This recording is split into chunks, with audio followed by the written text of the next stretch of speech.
The story begins in a small town called San Miguel, located near the border between Mexico and the United States. One day, a nameless stranger, whom we'll refer to as Joe, arrives in San Miguel after a long journey on horseback. Upon arrival, he decides to take a short break and, while drinking water from a well, he notices a young boy trying to enter a house. However, several men inside quickly chase him away violently. Frightened, the boy runs home, where he is received by his father, who appears worried about him. Shortly after, the same men who chased off the boy begin beating the father. Inside the house, a woman named Marisol watches the scene through the window. Hearing the commotion, she quickly closes the window, visibly scared. Meanwhile, Joe continues on his way. As he walks through the town, he notices an eerie silence. Most residents seem to prefer staying hidden inside their homes. His presence as a stranger is clearly unwelcome. Some insult him, and others even fire shots into the air to intimidate him. Later, Joe arrives at an inn that also serves as a tavern, where he meets the innkeeper, an old man named Svino. Although Joe has no money, Svino offers him food, drink, and even a place to stay. During their conversation, Svino explains that many of the town's men have died, leaving most of the women as widows. He also tells Joe about a conflict between two factions, one led by Sheriff John Baxter and the other by the Rojo brothers, Don Miguel, Esteban, and Ramon Rojo. At the inn, Joe also meets Pereiro, an old coffin maker. After hearing about the conflict, Joe thinks he might profit from the situation by working for both sides. To prove his skills with weapons, he kills 4 men who insulted him upon his arrival and asks Pereiro to prepare 4 coffins for them. Soon after, Joe meets Don Miguel, one of the Rojo brothers, and expresses his interest in joining their group. Impressed by Joe's skill with firearms, Don Miguel immediately accepts him and even offers him a room, although Joe prefers to continue staying at Svino's inn. Later, Joe accompanies Svino to a location where a group of Mexican soldiers is about to make an exchange with American military personnel.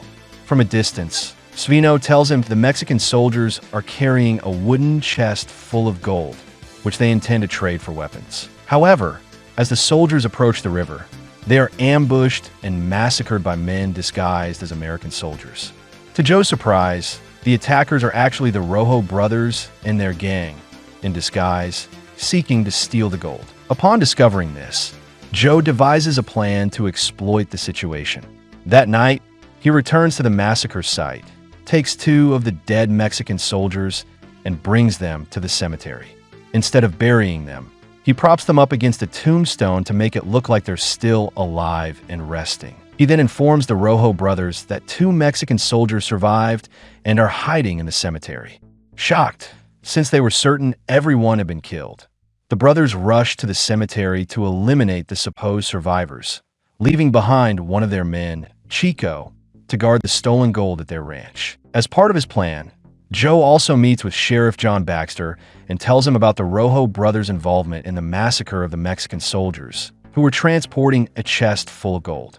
Joe convinces John that 2 soldiers survived and are now at the cemetery. Believing he has a chance to weaken the Rojo brothers, John heads to the cemetery with his son, Antonio.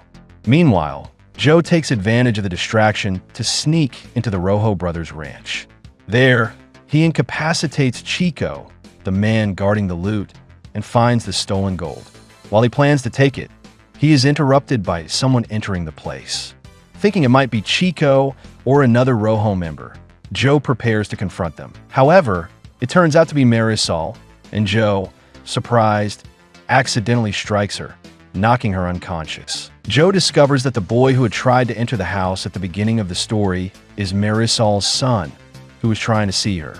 However, the Rojo men had driven him off because Marisol was being held hostage by Ramon Rojo. With this new information, Joe decides to take her to the Baxter family's home, not wanting her to reveal his identity or his plan to manipulate both factions for personal gain. Meanwhile, a shootout breaks out at the cemetery between the Rojo brothers and the Baxter family. During the gunfight, Ramon manages to shoot the 2 dead Mexican soldiers that Joe had propped up while his brothers engage in an intense battle with the Baxters. At this point, The Rojo brothers gain the upper hand and capture Antonio, taking him hostage. However, upon returning home, Ramon panics when he realizes Marisol is missing. He assumes that the Baxter family has kidnapped her, and his suspicion is confirmed when the Baxters propose a hostage exchange, Marisol in return for Antonio. The next day, both rival factions agree to carry out the exchange in front of the entire town. During the exchange, Marisol's son, Juanito, and her husband, Julio, approach in an attempt to rescue her. Seeing this, Ramon orders his men to kill Julio, but he is stopped by Silvanito and Joe, who don't want Juanito to witness his father's murder. Joe then instructs Marisol to return to Ramon and tells Julio to take his son and leave immediately. At that point, Joe had already been informed by Silvanito that Ramon had taken Marisol hostage, accusing Julio of cheating in a card game. That night, the Rojo brothers invited Joe to celebrate their success with a party and drinks. However, Joe, who sympathized with Marisol, secretly planned to free her. He pretended to be drunk and was taken to a room to rest. Once Ramon's men left, Joe slipped away, killed the guards, and freed Marisol.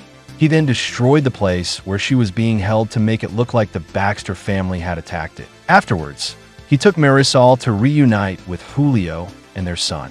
He also gave them money and urged them to leave the town for their own safety. Meanwhile, the Rojo brothers soon discovered that Joe had freed Marisol. Enraged by his betrayal, they captured and tortured him, trying to get him to reveal her whereabouts. When he refused to talk, they locked him in a warehouse. Later, when Chico and one of the guards came to watch Joe, they were shocked to see a liquor barrel rolling quickly toward them. Unable to dodge it in time, the barrel crashed into them, killing them instantly. Despite being weak, Joe managed to crawl out of the warehouse, desperately trying to escape. Ramon and his men, alerted by the noise, arrived shortly after and discovered Joe had escaped, though he was actually hiding near the door. Joe waited for them all to enter the warehouse and then set it on fire.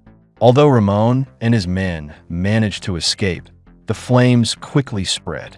Ramon ordered his men to put out the fire while he rushed to Silvanito's home, knowing he was a friend of Joe. Joe, who had overheard this while hiding beneath the floorboards, tried to warn Silvanito, but he was too late. Ramon and his men were already there. They brutally interrogated Silvanito, trying to find out where Joe was. But Silvanito, who truly didn't know, remained silent even as he was savagely beaten. Joe, witnessing this, was filled with restrained fury, but in his weakened state, he couldn't save him. With no other option, he asked Peripero to hide him inside a coffin and smuggle him out of the town. Soon after, the Rojo brothers, suspecting Joe might be hiding with the Baxters, burned down their residence and murdered the entire family, including an unarmed woman who had already surrendered. Joe, hidden inside the coffin, witnessed the Rojo brothers' cruelty firsthand. The next day, Joe took refuge in an abandoned mine, where he worked on recovering his strength and practiced his shooting to prepare for revenge. He crafted a steel plate and tested its bullet resistance, planning to use it as protection when facing Ramon, who was infamous for using a long rifle to shoot his enemies in the heart. Later on, Peripero visited Joe and informed him that the Rojo brothers had captured and repeatedly tortured Silvanito in an attempt to learn his whereabouts. Even under such torment, Silvanito remained silent. Upon hearing this, Joe decided to return to the town immediately to rescue him. When he arrived, he saw Ramon and his men torturing Silvanito, hanging him up.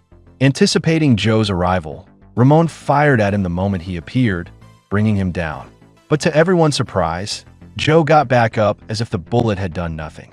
Confused, Ramon fired again, but Joe kept walking. As he slowly approached Silvanito, Joe challenged Ramon to shoot him in the heart. Frustrated, Ramon emptied his rifle, hitting Joe again and again, but it had no effect. Joe then revealed his secret. He had worn a steel plate under his poncho for protection. With lightning speed, he shot and killed the man behind Ramon. Then, using his last bullet, he freed Silvanito. Immediately after, he challenged Ramon to reload his rifle faster than he could draw his revolver. Ramon lost the duel, and Joe killed him with a single shot. Unbeknownst to Joe, Esteban Rojo was hiding in a nearby building, ready to shoot him with a rifle. Fortunately, Silvanito noticed and skillfully shot Esteban before he could fire. The film ends with Joe bidding farewell to Silvanito before mounting his horse and riding away from San Miguel. Now a peaceful town once again. Let me know what you thought of the video in the comments. And if you enjoy this kind of movie, I have plenty more videos on my channel for you to check out. As always, leaving a like really helps me out, and don't forget to subscribe so you don't miss any of my content.